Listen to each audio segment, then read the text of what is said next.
बचपन में कभी आकाशवाणी सुनी है? I mean all India radio वगैरह। मैं आपको यहाँ आपकी फरमाइश नहीं सुनाऊंगी। मैं बात कर रही हूँ एक सेंटेंस की जो बड़ा ही फेमस है। रुकावट के लिए खेद है। जब भी रेडियो में कोई प्रॉब्लम आती थी तो वो कन्फेस करते थे कि उनसे गलती हो गई है, और ये सुनकर आपको ऐसा कुछ बुरा भी नहीं लगता था।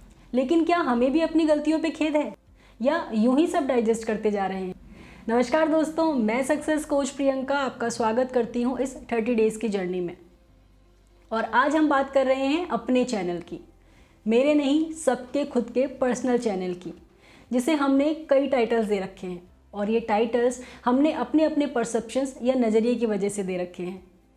वास्तविकता में आप वो होते ही नहीं हैं जैसे कि आप कहानी सुनाते हैं।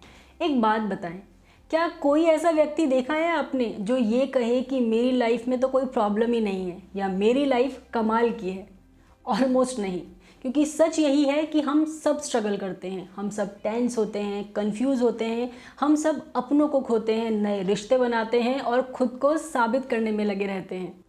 ओवरऑल हम सब की लाइफ अप एंड डाउन से भरी हुई है। लेकिन अलग क्या है? अलग है हमारा एक्सप्लेन करने का तरीका। कुछ लोग अपने बारे में जैसे ही बताने लगते हैं तो उस समय वो 80% नेगेटिव वर्ड से भरे होते हैं। ज़्यादातर अपने स्ट्रगल्स और प्रॉब्लम्स ही बताते हैं, जिससे ना केवल सामने वाले को बल्कि हमें खुद को भी यकीन हो जाता है कि हमारी ज़िंदगी कितनी बुरी चल रही है, और ये यकीन दिन ब दिन पक्का होता चला जाता है। अच्छा, चलिए एक छोटी सी एक्सरसाइज करके इसे खुद ऑब्जर्व करते हैं। आप आज ही 2 लेटर्स लिखेंगे आपकी अब तक की लाइफ के ऊपर, पर उससे पहले आप उस लेटर में आने वाले कुछ पॉइंटर्स को लिखेंगे, जिसमें फर्स्ट लेटर में नेगेटिव इंसिडेंट्स और सेकंड लेटर में पॉजिटिव इंसिडेंट्स।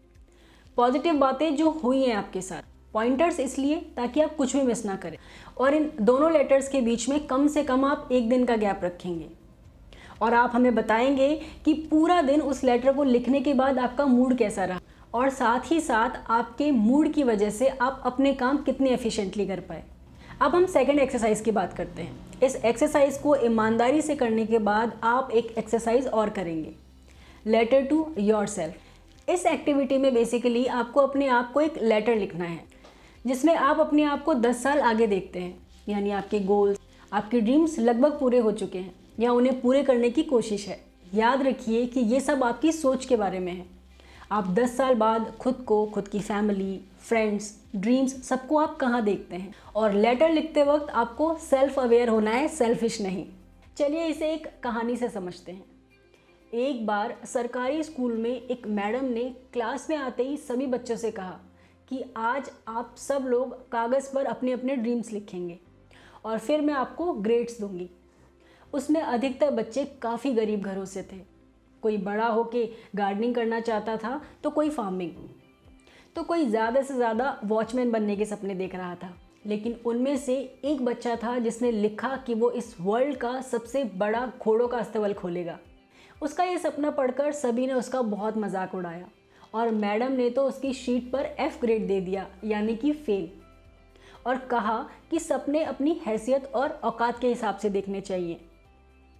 यूं ही बैठे बैठे ख्याली पुलाव ना बनाया करो। लेकिन उस बच्चे के चेहरे पर एक शिकन भी ना आई। उसने मुस्कुराते हुए मैडम ने जहां फेल लिखा था उस हिस्से को फाड़कर मैडम को दे दिया और बाकी की शीट खुद रख ली, और कहा, your fail is with you and my dream is with me. ऐसा करने पर मैडम ने उसको क्लास से बाहर निकाल दिया।